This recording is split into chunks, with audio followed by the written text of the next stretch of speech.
Hi students, I am Madhavrao, Senior Faculty in Physics in Narayana Medical Academy. I am associated with Narayana Group from 2008 and today I am going to discuss important topic in electrostatics, that is electric capacitors. In this topic and subtopics are that we are going to discuss today are what is a capacitor, what is capacitance of a capacitor, what is a spherical capacitor, parallel plate capacitor, principle and series, how the capacitors are connected in series and parallel. Then we will derive equation for, we will discuss about the energy stored in capacitor and also factors affecting the energy stored in capacitor. First we will start with the capacitor. What is capacitor? Capacitor is a device used to store electric charges, store electric charges. Or otherwise, if the charge is stored means what we can say is energy is stored, electrical energy is stored in capacitor. How to store the electrical energy in a capacitor? If I will take any conductor, let it is a plate, metal plate is taken, uncharged. Whenever some charge is given to it, so I am giving some charge to it, definitely what happens to its potential changes, potential increases. So we have to store the electric charges at low potentials. So finally, capacitor is a device used to store electric charges or electrical energy at low potentials. For example, if I will take a small body, small object like this chalk piece, if I will try to give the large quantity of it, that may not be possible. In capacitor, we will see some principles, we will store the electric charge at low potentials only. So finally, capacitor is a device which is used to store electrical charges or electrical energy at low potentials. Now, what is the capacitance? For every capacitance, we will define a factor called capacity. What is the capacitance or simply we can call it as a capacity. What is capacitance of a capacitor? As I said just now, whenever some charge is given to the capacitor, its potential increases. So what I can write is charge present on it is directly proportional to the potential, or else what we can write, if I write the Q equals to some proportionality constant into V. So this proportionality constant is nothing but the capacitance. So from this, what is the capacitance? Capacitance is nothing but the charge, the ratio of charge present on a capacitor to the electrical potential. So what is capacitance? It is the ratio of the charge present on the conductor to its potential. But in general, there is alternate definition for it, in which we will define like this. See, capacitance equals to, in differential format we can write like this also. Capacitance equals to dq by dv. In this equation, from this equation also we can write one more definition. Whenever some charge is added to the capacitor, what happens to the potential? Increases. All of you know the potential unit SI unit is volt. Now I am giving some charge to the capacitor so that its volt is increased by, so I will write like this, to increase the potential by 1 volt. When in this equation, if dV value is substituted as 1, what we can write is C equals to dq. That means from this equation we can define the capacitance like this also. The amount of electric charge added to the conductor, the charge added to the conductor to increase its potential by 1 volt is defined as capacitance. So the amount of heat energy added to the conductor to increase the voltage or the potential by 1 volt is defined as capacitance. If I will consider now, this is the definition of the capacitor. If I will consider the SI unit of the capacitance, SI unit, ratio of the charge, all of you know, charge SI unit is, what is the SI unit of charge? It is named after scientist Coulomb. What is SI unit? Coulomb. And it is voltage, potential is named after scientist volt. And what is SI unit of capacitance? It is Coulomb per volt, but this Coulomb per volt is named after scientist Faraday. So the SI unit of capacitance is nothing but SI unit is Farad. Now this is about the definition and SI unit of the capacitance. Now after this, SI unit is Farad. Now we will discuss about the important part, that is a spherical capacitor. Spherical capacitor. Consider a sphere. First I will start with the solid sphere. Let R is the radius of the solid sphere. it is having, let some charge is given to this, let charge q is given to the solid sphere. As per the principles of the electrical potential, we know the formula potential equals to, what is the formula? It is 1 by 4 pi epsilon naught charge present on it to the radius. It is a basic formula in electric potential on the sphere. What we need to calculate the capacitance? What is this capacitance and the q? The ratio of the charge to the potential. From this equation, charge to the potential is how much? It is 4 pi epsilon naught r. But what is this charge to the potential? Charge, the ratio of charge to the potential is nothing but capacitance. What is the capacitance? Capacitance is 4 pi epsilon naught r. Here one important observation regarding the capacitors, not only spherical capacitor, regarding any kind of capacitor. Is it depends on, capacitance equation is 4 pi epsilon naught r.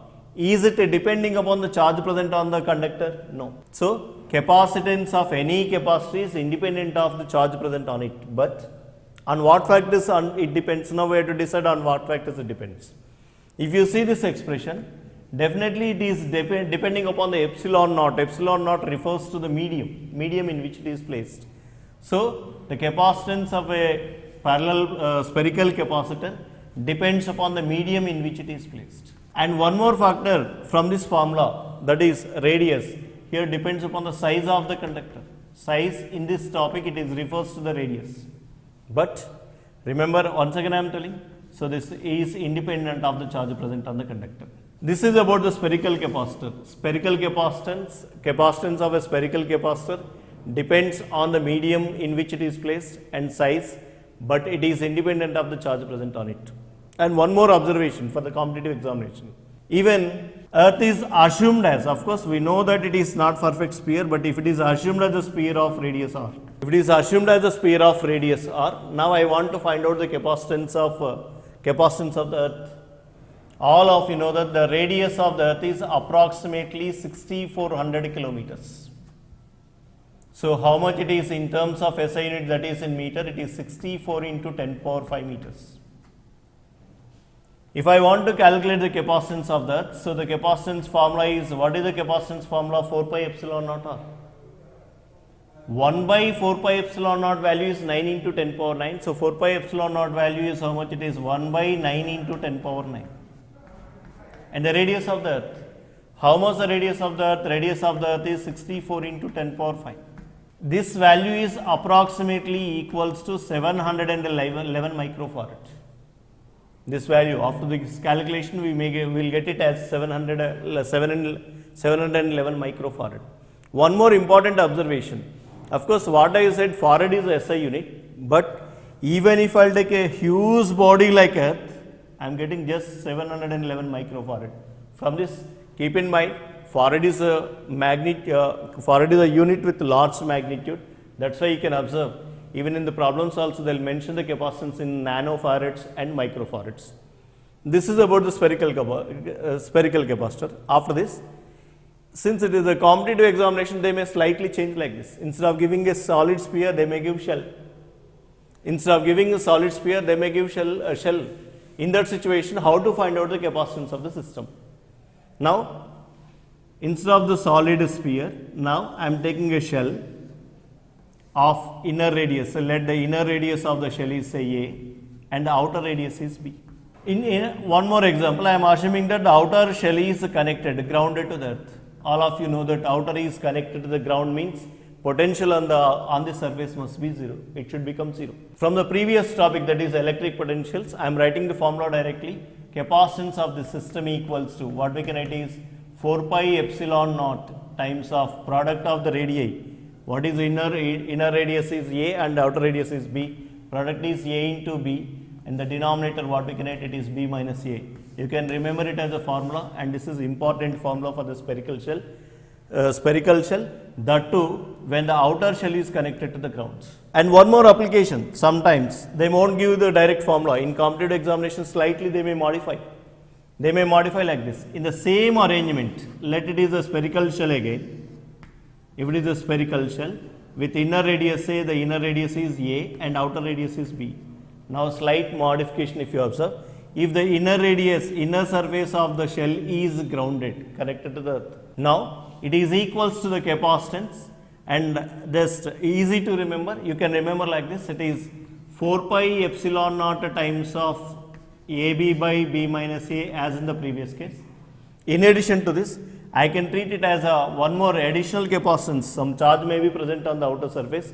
So, if I will take it as a perfect sphere, then it is 4 pi epsilon naught B. This is the capacitance of this arrangement. So, this is a spherical capacitance. How? They may ask questions and they may ask like this also. These two are the two formulae you can remember. Otherwise, you can solve from the previous topic called electric potential. That's all. This is about the spherical capacitor. Then, now I will move on to the other topic. I will move on to the next topic, that is very much important one, and mainly in intermediate in our NEET syllabus, in our NEET syllabus, and the concept of parallel plate, detailed study of parallel plate capacitor is very much important. Now we will see what is this parallel plate capacitor, what is the principle of parallel plate capacitor. Now we will start with the parallel plate capacitor. By the name itself, it is parallel plate capacitor.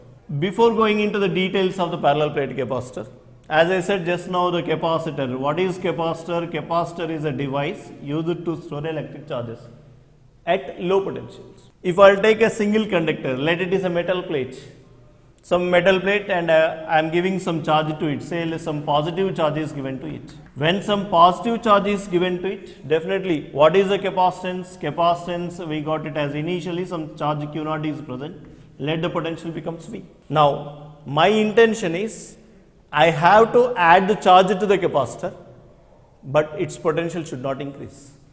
I will repeat, I want to add some charge to it, but its potential should not increase. Is it possible? If it is possible, what is that possibility? Now, the possibility is, if I will take one neutral plate, it is not charged one neutral plate is brought nearer to it. Just like in the basic property in electrostatics, when a neutral conductor is placed nearer to a charged conductor, dissimilar charges are induced on the nearer side because of the electrostatic induction, and the similar charges will induce on the forward side like this. So, without removing some charge, we can decrease the potential. How it is? When a neutral conductor is placed nearer to a charged conductor, so dissimilar charges are induced on the nearer side and similar charges on the other side. Here, these dissimilar charges will try to decrease the potential of the first conductor, but these positive charges will try to increase the potential of the conductor. But here what you can observe is dissimilar charges, that negative charges are nearer to the conductor. That's why what happens to the effective potential decreases. But to increase the potential to the original value, some more charge can be added to it. Some charge is added without increasing the potential. Let it is charge added is Q1 to get back to the original potential V. Now this is in this. Now here in this situation, I am increasing the capacitance without changing the potential. I am adding some additional charge without changing the potential. Now further, if the second conductor is connected to the ground, all of you know, all this positive charge will flow through the ground. So what happens? Further potential decreases. What happens to this? Further potential decreases. If again I can add some more charge to it to get back to the original potential. That's why when a neutral conductor is surrounded, when a charged conductor is surrounded by a neutral conductor, its effective potential decreases. So what happens to the capacitance? Effective potential decreases. So what is the capacitance? Capacitance equals to Q by V. When the effective potential is decreased, then what happens to the capacitance? Capacitance increases. So the basic principle, this is the basic principle of parallel plate capacitor.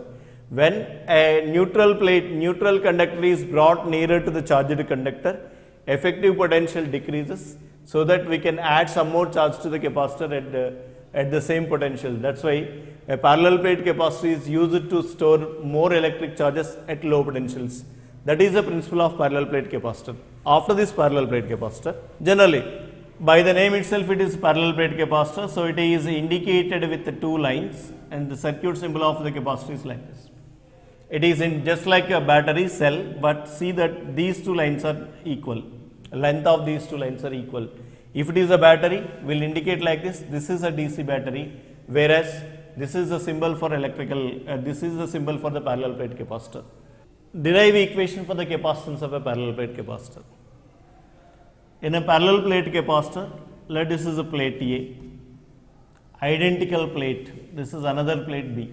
After this electrostatic induction, so plate A will have positive charge and plate B has negative charge. If it is a positively charged plate and it is a negatively charged plate. Remember this point. Magnitude of the positive charge on the plate A must be equals to the magnitude of the negative charge on the plate B. Magnitudes must be same. If I will try to use a Gauss law here, according to Gauss law, if I will consider in this region, in the first region, that means outside the combination of the plates. In this region, according to the Gauss law, field because of A and B gets cancelled, so the resultant field becomes 0. Even on the other side also, here also. So it is a field because of the positive charge is equals to the field because of the negative charge, so the resultant field becomes 0. There exists definitely, if I will consider the electric field in between the plates, definitely what happens, and there will be some electric field, and it is assumed that in parallel plate capacitor, and there exists a uniform electric field of induction E, uniform electric field of induction E, and we'll assume that as long as the separation between the plates is very small, this is what we can assume it as there exists a uniform electric field in between these. Some additional point you can observe here. If the separation between the plates is increased, separation between the plates is more.